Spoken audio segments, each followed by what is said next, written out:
Džihan govori Enginu da iskušava njegovo strpljenje i da neće dobro proći. Beren sprečava Džihana da dalje nastavi sa ovim, te njih dvoje izlazi iz kancelarije. Beren govori Džihanu da je sila napravila od Engina čoveka koji je uz nju i da je jedini način da sve bude kako treba taj da pronađu Sefera koji će sve priznati. Džihan govori Beren da uradi sve što je u njenoj moći da pronađe tog čoveka, a ona mu obećava da će biti tako. Hančar predlaže Esmi da sutra uveče dođe na večeru kod njih u vilu, jer je došao red na to da se Esma i Džihan napokon upoznaju. Esma ne zna šta da kaže Hančar, ali tada neko zvoni na vrata.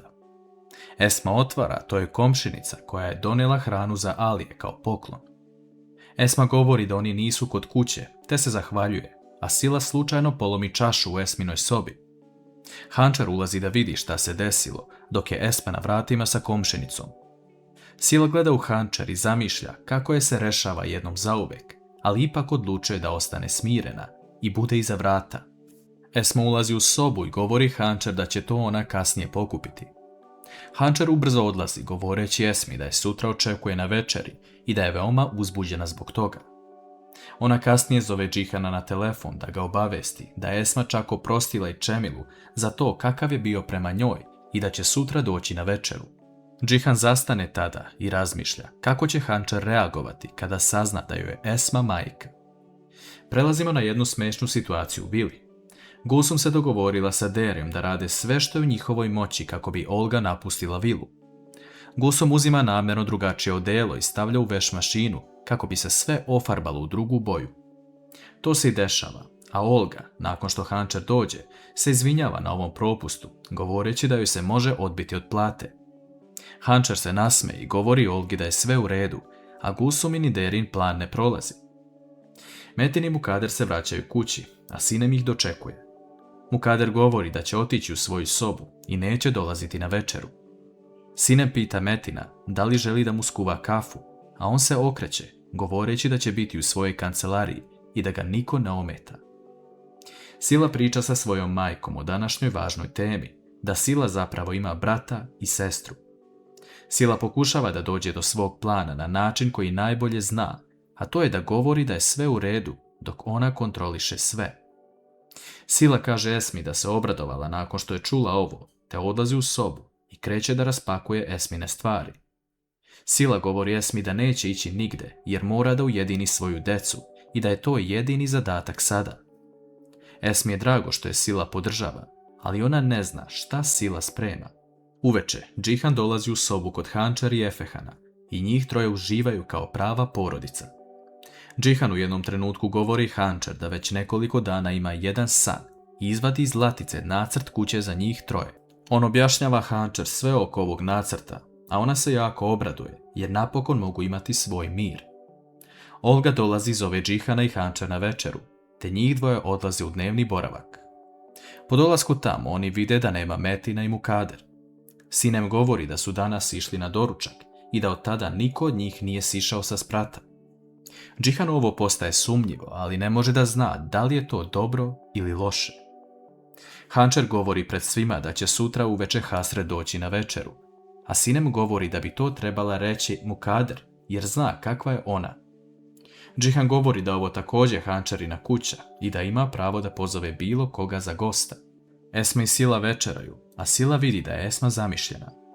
Esma govori da ne zna šta da uradi i kako da se pojavi u toj vili, a Sila joj daje savjet da ne ide sutra tamo, već da se još približi Hančar, kako bi joj rekla istinu da je ona njena majka. Sila također navodi da su ona i Hančar sestre, ali su različite osobe. Hančar je mirna duša kao vrabac, a Sila je kao orao. Esma se slaže sa ovim poređenjem, a Sila je zagrli, govoreći da ona ima ćerku koja će uvek biti uz nju. Šta Sila sada planira?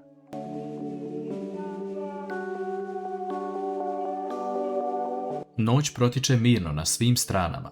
Džihan i Hančar pričaju o Hasret, jer je Hančar baš uvek želela takvu majku pored sebe.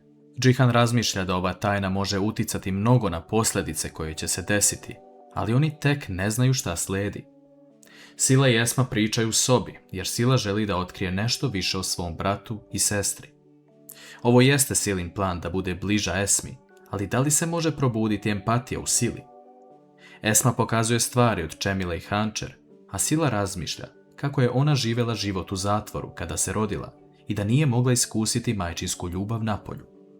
Sila tada pita Esmu kako je ona otišla od Turguta, a Esma govori da će o tome pričati drugi put. Sinem prvi put nakon Metinovog povratka osjeti nešto prema njemu. Metin dolazi u krevet, tužan, jer polako shvata istinu, govoreći Sinem da može otići da spava kod Mine ako želi. Sinem govori da bi ipak ostala pored svog muža. Metin se tada okreće, a Sinem ipak odlazi kod Mine. Sutradan ujutru Mukader odlazi kod Mine u sobu i tamo vidi Sinem, te pozove da krene sa njom. Mukader i Sinem pričaju o Mukaderinoj sobi o Metinu. Mukader se veoma uplašila nakon jučerašnjeg dana i shvatila je da sa Metinom nešto ozbiljno nije u redu. Ona govori Sinem da joj je odveo na mesto gdje su one bile pre neki dan i pitao šta je Mukader uradila njegovoj ženi. Sinem se začudi kada čuje da joj je Metin branio, ali Mukader govori da on imao određeni napad panike u toj situaciji i da se plaši za njegovo zdravlje.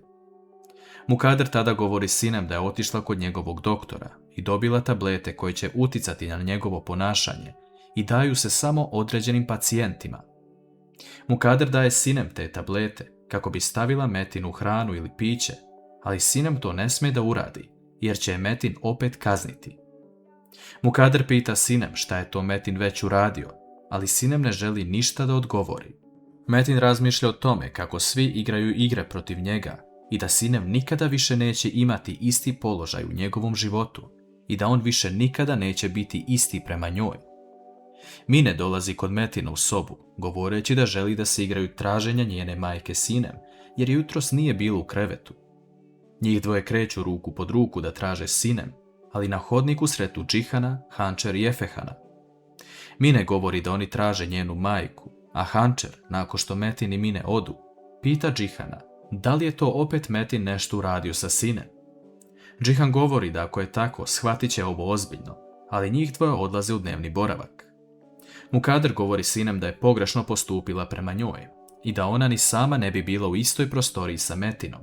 On želi drugo dete, a nakon što mu se to ostvari, ostavit će Sinem sa strane. U tom trenutku Metin i Mine ulaze u sobu, a Sinem sakriva tablete kod sebe. Metin se iznenadi što su Mukader i Sinem u istoj sobi, ali oni svi kasnije odlaze na doručak. Na doručku Hancher saopštava ukućanima da je pozvala Hasret večeras da dođe, a Mukader nije srećna sa tim. Hancher shvata šta Mukader misli, te govori da će otići u staru kuću kako bi imali više mira. S druge strane, Ertugrul i Alije se vraćaju sa puta, a Ertugrul govori svojoj ženi da je možda Hasret otišla jer je primetio spakovanu torbu kada su krenuli. U tom trenutku Esma otvara vrata i dočekuje Ertugrula i Alije sa doručkom, govoreći da je i njena ćerka Sila tu. Sila se pozdravlja sa njima i odlazi, a Esma joj govori da će prvo malo skupiti hrabrosti, pa će onda reći Hancher istinu. Nakon što Sila dođe kući, njoj kroz glavu prolaze Hancherine reči u pismu o tome kako je želela da njena majka bude baš kao Hasret. Sila govori u sebi da to jeste njena majka, ali nakon tog saznanja srušit će joj sve u životu. Šta Sila ima u planu? Pišite nam vaše mišljenje.